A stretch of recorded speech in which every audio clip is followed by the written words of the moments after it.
Presenting The Bennetts, 1946.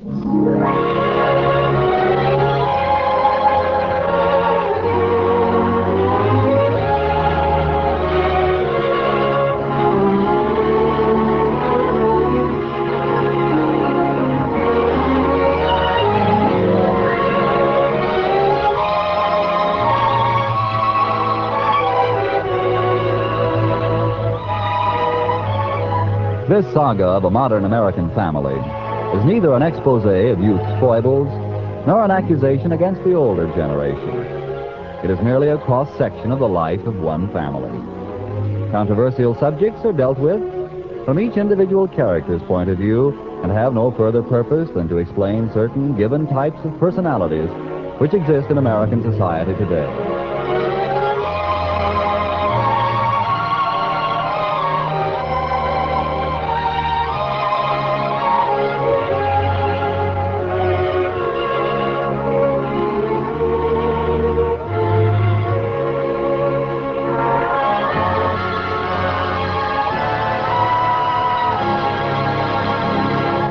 The Bennetts, 1946, written and produced under the direction of Carlton E. Morse, presents a star-studded cast of stage, motion picture, and radio personalities. Dean Jagger, star of Brigham Young and Western Union, and now co-starring with Rosalind Russell in Sister Kenny. Mr. Jagger is cast as George Bennett, Northwest lumber tycoon and father of the Bennetts. What goes with the lumber business in Seattle, Mr. Bennett? Reconversion, strikes, employment. Yes, I'm afraid you'll find the lumber business facing the same pangs of rebirth that all industries facing these days. No doubt of it. Next, Anne Revere, star of Broadway's The Children's Hour, featured in Song of Bernadette, and now to be nominated for the Motion Picture Academy Award for performance in National Velvet. Miss Revere is cast as Ellen Bennett, wife of George Bennett and mother of the 5 Bennett offspring. Mrs. Bennett, isn't 5 an exceptional family of children these days? Yes, I suppose it is. But from my eldest John down to my adolescent son Roger, I've enjoyed my children beyond all the other blessings showered upon me. I'm afraid you see in me a happy woman. It's a pleasant sight to see, Mrs. Bennett. Next, William Holden, Paramount star of Golden Boy and Arizona, and just recently returned from 4 years in the Army Air Force. Mr. Holden is cast as John, eldest son of the Bennett menage. John, you're likewise a return flyer in this radio role, right? Yes, that's right. Shot down over the English Channel, to tell the truth. I was quite a specimen when they pulled me out. I see you still walk with a cane. Probably always will. Well, there's John, 28. Next, Nan Gray, Universal motion picture star and featured for 7 years on the radio program Those We Love. Miss Gray will play the role of Judith, eldest daughter of the family, and just now a very, very bitter and unhappy young woman. That right, Judith? Well, that's quite personal. Oh, I'm sorry. But it's enough to drive anyone into a mood. 26 and not a prospect. And here's my little sister Eve, 19 and getting more men than any girl deserves. The right man will come along. Well, then why doesn't he? And that's Judith's problem. Next, Mary Anderson, 20th Century Fox starlet and star of the New York stage play Guest in the House. Miss Anderson is cast as Eve, twin sister of Eden, and like him, full of the exuberance, the yeasty ferment, and defiance of the very modern generation. You play a little dangerously, don't you, Eve? Sure, close to the edge. What does your father think of that? What Dad doesn't know doesn't hurt him. What did your mother say? Oh, she gasps once in a while. But Mom's all right. You can tell her things. Uh-huh. And next in line is Jack Edwards, Jr., picture and radio juvenile. Mr. Edwards plays Eden, twin brother of Eve, and full of the same devil-may-care lightheartedness as his sister. You and Eve are going to get yourselves into trouble one of these days. You know that, Eden. Yeah? You don't believe it? So what? So we get into trouble. There's always a way out, isn't there? But do you know it? What, the way out? I wouldn't spend much time worrying about it if I were you. No. A wise guy heading for a fall. And at the bottom of the Bennett clan is Roger, better known as Roddy, played by Tommy Cook, motion picture and radio adolescent. How's the family treating you these days, Roddy? Oh, it's okay. Say, Mr. Martin, what do you think about atomic energy? Well, I think it's probably here to stay. No, I don't mean that. How about a guy studying to become an atomic engineer? I've never heard of it. Well, that's me. First atomic engineer in creation. And there you are, the Bennetts, 1946.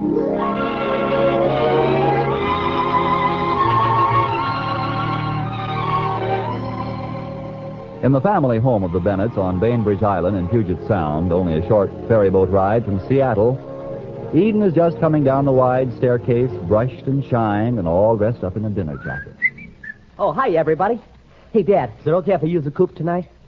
What? Where are you going at this time of night, Eden? Oh, just around. Confound it, Eden, it's bedtime. We're about to listen to the 10 o'clock news and turn in. Now, George, can't you see that Sure, I'm not going to be out late, Mom. I'm just sort of going to wander around a little, that's all. What is it? Another party? Oh, no. I might go for a little ride with somebody for an hour or so. Those are your riding clothes, are they, Eden? Well, you never know. We might drop in somewhere. And people are dressing again now, you know. So how about it, Dad? The coop? Is that all right? Is Eve going with you? No. Ellen, where is Eve? I don't know, George. Probably in a room. Hey, look, Daddy, even I are past the age where we have to be together all the time just because we're twins. She's got her affairs. Where is she? Sulking. What's that, Judith? I say I think you'll find her sulking about something in her room. Eden and Eve have had a quarrel this evening. You're a big help, Judith. And I'll bet it's about your date tonight. Judith, why don't you marry somebody, huh? Just anybody will do. Why don't you snag some unsuspecting old guy from Alaska and move up there? Eden, Yes, sir. if you're going to stand around here quarreling with Judith, you'll miss your engagement. Let him go, George. You'll be home at a decent hour, won't you, son? Yeah, I promise. Okay, Dad? All right. I'll even put some gas in the car. Good night, Mom. Now, if you're going over to Seattle, don't miss that last ferry home. Yeah. Well, pleasant dreams, Dad. And a couple of nightmares for you, Judith. Eden. Eden, Oh, hiya, Eve. Hey, what are you doing out here in the hall? you're going to see that Mrs. Martin tonight. Well, she's a widow, isn't she? Who's going to care? Anyhow, she's a nice girl, Eve. Eden, is she? She's years older than you are. You know something? You're beginning to sound almost like Judith. Cora Martin's only 24. You'll be 24 someday yourself. You expect people to stop speaking to you? Eden Bennett, you know perfectly well what I mean. Listen, Eve. Now listen to me. Everybody's got Coral Martin all wrong. She's pretty and dainty and she's lonely. Lonely. Well, anyhow, this is different. Why? Why is it different? Well, everything before was all kid stuff. All right, Eden. Good night. No. Oh, and Eve, Yes. you won't say anything, will you? Judith's trying to stir something up in there. Why should I say anything? It isn't any of my affair. Okay. Good night. You'll be sorry. Eve, where have you been all evening, darling? Hiya, Mom. I've been up in my room, mostly. Judith was saying that you and Eden have had some trouble. Great old girl, Judith. Always tying up the loose ends. Hiya, deep freeze. Eve, Eve, that's no way to speak to your sister. You're right, Dad. I'll cut it out altogether. Oh, gosh. Something's made me very tired. I guess I'll go to bed. Anybody mind? Anything wrong, Eve? Not a cloud in the sky, Dad. Good night. It's a relief to see you going to bed at a decent hour, Eve. I'm surprised myself. Good night, Mom. night, dear. Like me to come to your room? No, everything's all right. Night. Night, Judith. I don't know what we're going to do with the twins, Ellen. Fiddlesticks. And what about John? Anybody heard from him? No, Judith. Gone 2 days, not a That word. boy's up to no good, Ellen. I feel it. I believe in John, my dear. There's an Eden going out at this time of night. I'm going to have a talk with that boy. About what, George? Well, about life. I see. You any objections? No, I think you should have done it years ago. You're playing golf with him tomorrow afternoon, aren't you? Yes. I should think that would give you a perfect opportunity. What is it, Judith? Life. Don't be bitter, Judith. Yes, sir. That boy needs a little elemental instruction. I'll do it tomorrow. Oh, forget it. Come on, let's go to bed.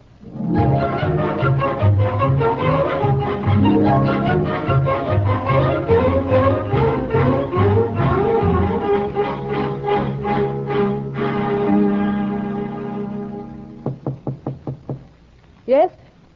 Who is it? Mother, it's John. John. May I come in? Yes, of course. Feel chatty, Mother? Just a moment, John. I'll turn on the light. John, you've been hurt. Oh, it's nothing to get excited about. I'm all right. Well, then what is it? Oh, I accidentally shot myself in the arm. Shot yourself. John, you did nothing of the kind. Did the doctor treat it? I shot myself in the arm, Mother. It's all right. All right. What is it you want me to do? Mind if I sit down here on the bed? Please do. How'd you like a little cigarette smoke mixed with this nice, clean night air? Go ahead. When did you get back? 3 minutes ago.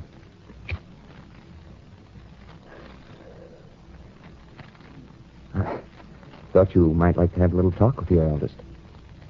Remember what you used to say to me? Come and talk to me, Johnny. Any old time. You've been gone 2 whole days, John.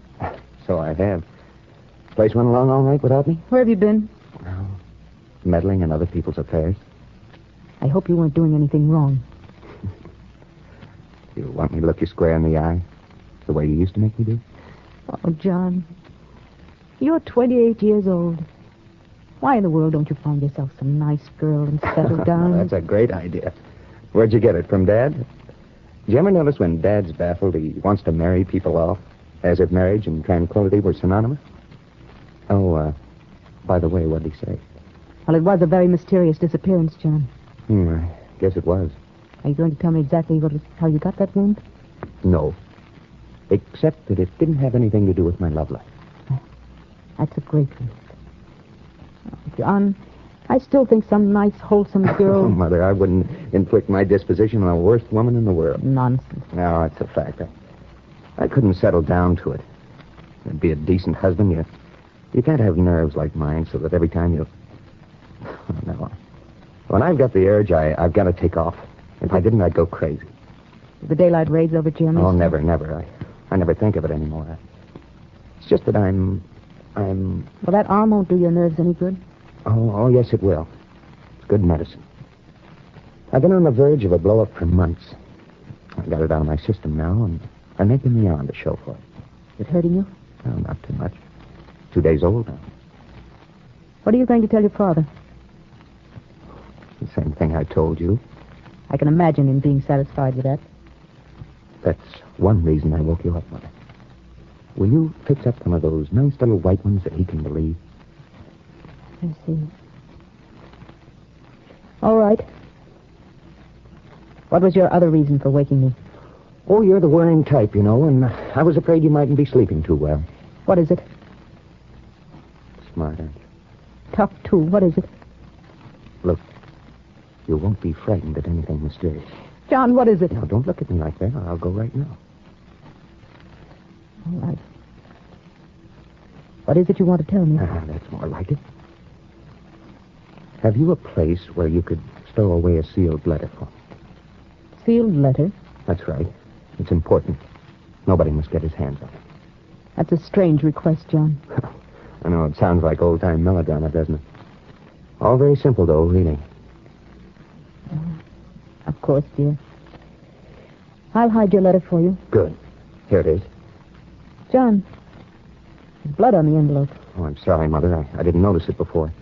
The arm must have bled on it. John, are you sure you shouldn't tell me everything? Quite sure. Very well. I'll take care of it. Great. And, Mom, Yes, John. if I should pull another disappearance act for 2 days without first letting you know, open that envelope. It'll tell you what to do.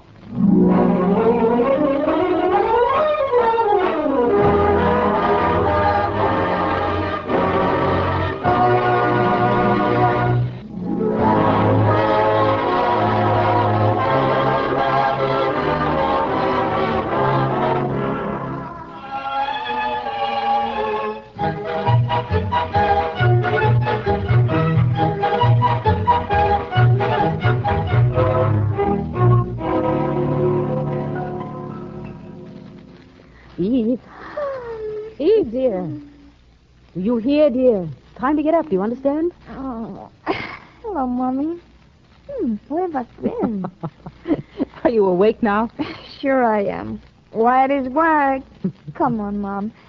Sit on the edge of the bed and talk to me. Now, the water's drawn for your bath now. It'll be cold if you don't hurry. That's awfully sweet of you, dear, to think of that. Well, don't waste my effort then by lying there like a spoiled child. Will you come and talk to me in the bathroom then? If you like, Eve. Of course I like. Well, jump out of bed then. There. Get my pajama top over my head. There. Well, don't stand there like a nymph. Go get into your tub. You're the most delightful mixture of conflicting ideas. Now, what do you mean by that, young lady? Come on in the bathroom and sit, and I'll tell you. I don't know what Judith and your father would say. Oh, bother Judith. She's impossible. Now, hush, dear. You mustn't say that. As for Dad, he only sees what he wants to see. No, dear. You know, down deep somewhere, there's a terrible fear for you young folk. You live so dangerously. Sometimes I wonder if I shouldn't take your father's attitude and try to put a check on your madness. Oh, Mom, you couldn't. No. And yet I know as well as anything in the world. If any of you do come to grief, I'll never stop blaming myself for not having put a check on you. That's just it. You will blame yourself, and you're not at all at fault. Dad will blame us, and he's every bit at fault. Come in. Oh, is that you, Judith? Why, the very idea. Mother, aren't you ashamed to sit there and watch Eve bathe? No, dear. Come on, Judith. Drag in a chair and make yourself comfortable. I will not. No wonder you're soured on the world, Judith. Must be a pretty terrible world through your eyes. What do you think Father would say? Probably the same thing you are, seeing you're an exact replica of him. Now, girls. I can't understand why you insist on pampering Eve, Mother. Letting her sleep in, drawing her tub for her, and then sitting and washing her back until all hours. Now, Judith. Every time you come into this room, I feel as though I'd bitten into a lemon. What was it you wanted, Judith? Well, I just wondered if you knew what had become of John. Yes. He's home, Judith. What on earth time did he come in? I hope he hasn't gotten himself into trouble. Why worry about John? He's capable of taking care of himself. Yes. He's capable of almost anything. Well, Judith, if it will ease your mind any, John's quite all right. Well, why on earth hasn't he told us what he's up to? Father's been worried to death the last 2 days. Oh, no, I'm quite certain that your father's been much too occupied with business to be very greatly perturbed. Well, anyway, what did he say? But, Judith, anything that he said to me was for my ears only. Oh, very well, if you want to make a mystery of it. No, dear, there's no mystery. It's just that it doesn't appeal to me as being your affair. I suppose Eve had no trouble getting it out of you? Judith, you should be ashamed of yourself. I didn't even know he was home. Now, girls, never mind. What sort of business would John have away from home 2 days? Well, you'll have to ask him that, Judith. I'm sure I don't know. Strange John should have a mysterious business trip at midnight. For shame, Judith. What are you intimating? Well, anyone as secretive as John must have some reason for it. Of course he has. He doesn't want his private affairs to become common property. Well, his family has a right to know. And why has it? For our common protection. If he does something that will reflect badly on the family, then we have a right to prevent him from doing it. No, dear. Each of us has a right to a secret personal life. No family has a right to take that from an individual. But supposing John's mixed up with a girl. Now, what put such an idea into your head? And just supposing he is. Well, he has no right to. This family's involved. Now, I think you're doing John a great injustice, Judith. I think we can depend upon John to protect our interests no matter what he does. Anyone reckless enough to discard convention will be careless with his family's honor. Oh, you give me the willies, Judith. Mother, hand me one of those big woolly towels. Pull the plug, dear. What this family needs is a good scandal anyway, to pep it up. Eve. Well, it does. No, Eve. I don't think that notoriety would help us any. Wipe my back, please, Mom. Well, anyway, I'm for John, whatever he's doing.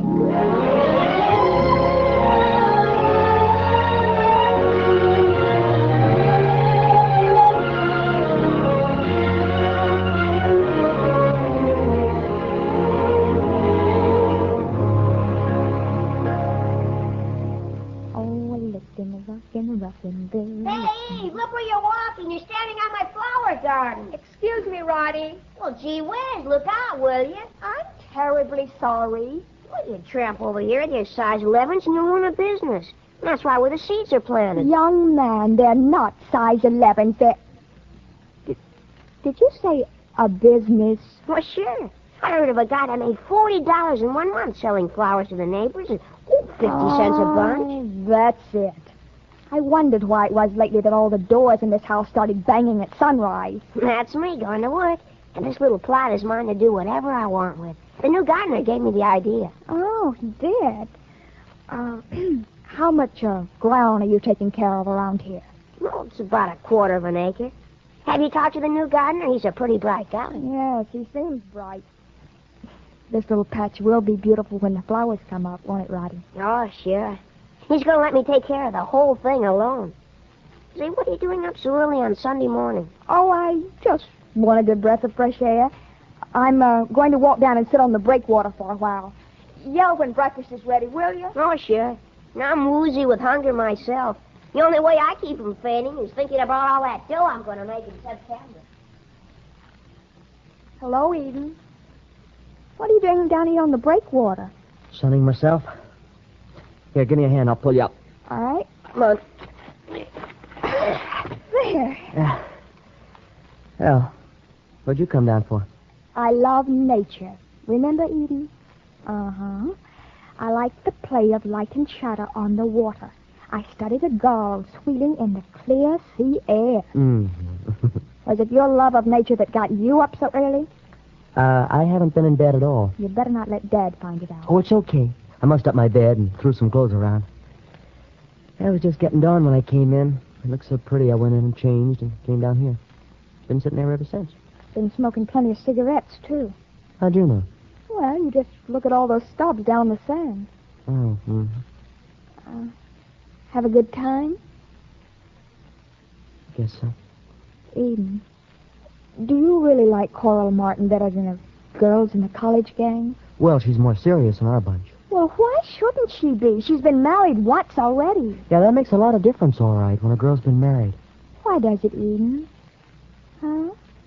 Why? Well, girls act a whole lot different when they've been married. Gee. I don't see why they should. Oh, well, you wouldn't even understand it if I told you. I don't think. Maybe I wouldn't, but I'd like to try. How did Coral act different? Eden. Well, she made me feel like an awful fool. Why? Well, I guess it was because she knows so much more than I do. Anyhow, that's how I felt. Knows more than you? You admit a girl knows more than you do? Well, you'd know what I meant if you'd been there. I felt like a half-baked kid. You did. Well, I hope you didn't let on to her. I didn't have to. She already knew it. Oh.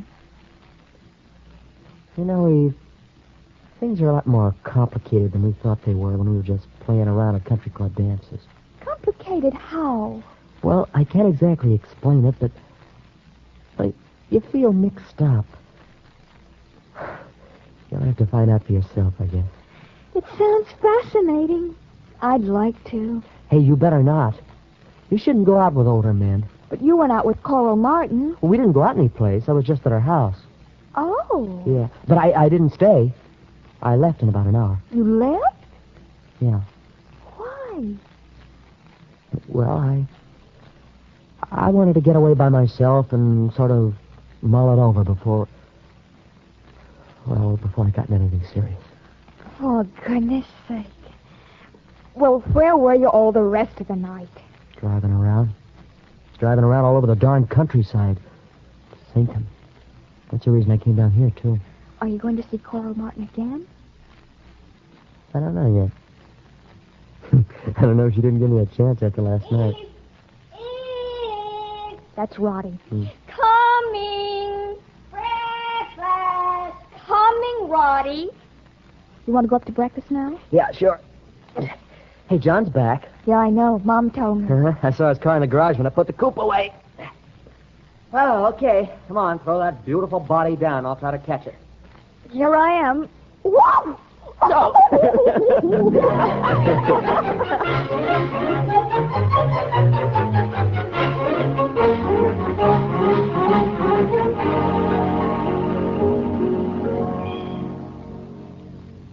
Now, let's see here. That makes you one up on me on the 6th, Eden. Mm-hmm. Well, I see you haven't been neglecting your golf, son. Oh, I get in 3 or 4 rounds a week. You're not so bad yourself, Dad. We ought to get together often. We should at that. Well, go ahead now and tee off. See what you can do on this short hole. Okay. She's 3 par, but, boy, she's tricky as a deuce. I made it a couple of times, though. 4's my best on this hole. Looks good. Nice one. Right on the green. Hey, my seems to be all right. Well, go ahead, Dad. All right. Yeah, we'll see what I can do. Huh? Good enough, Dad. That's the old eye. It's the first time I ever remember of dropping on in one. You know, habits are queer things, Eden. Yeah, they sure are. Come on, let's get going.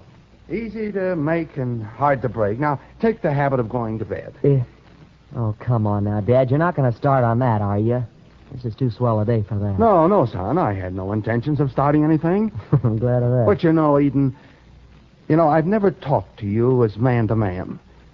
About what? Well, nothing in particular, just life in general. Hey, we better step on it. That foursome behind is waiting to tee off. All right. Hey, gosh, Dad, look there. Just a foot putt and you'll have a birdie. Go ahead, now, take it. By George. Yes, here. Give me my putter, Yeah, son. here. I take it easy, Dad. I made it. Yes, I made it, a birdie. Yeah, the best I ever got before was a 4. Oh, boy. Let's see what I can do.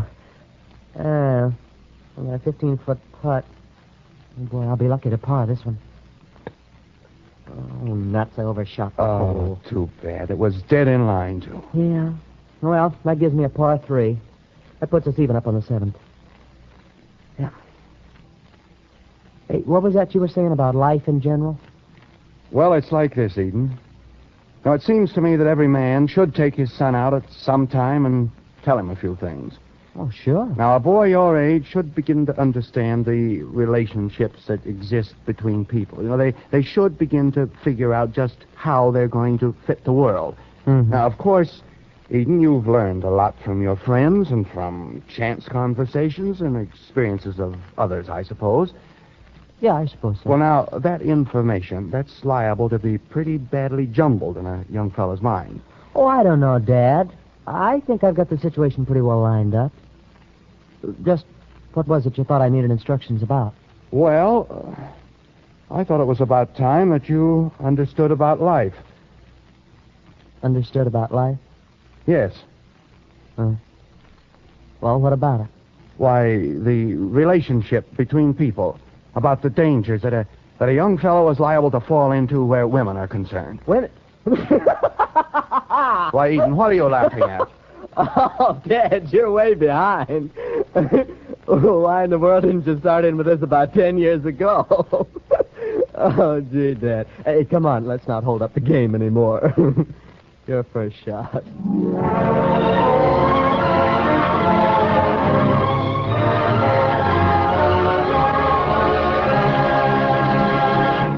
You have just heard the 4th episode of The Bennetts, 1946, written and produced under the direction of Carlton E. Morse.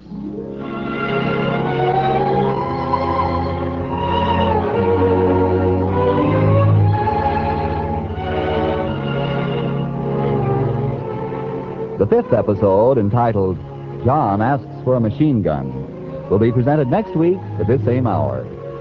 To refresh your memory, tonight's cast included Dean Jagger was George Bennett, Anne Revere as Ellen Bennett, William Holden was John, Nan Gray played Judith, Mary Anderson was Eve, Jack Edwards Jr. was Eden, Tommy Cook as Roddy Bennett.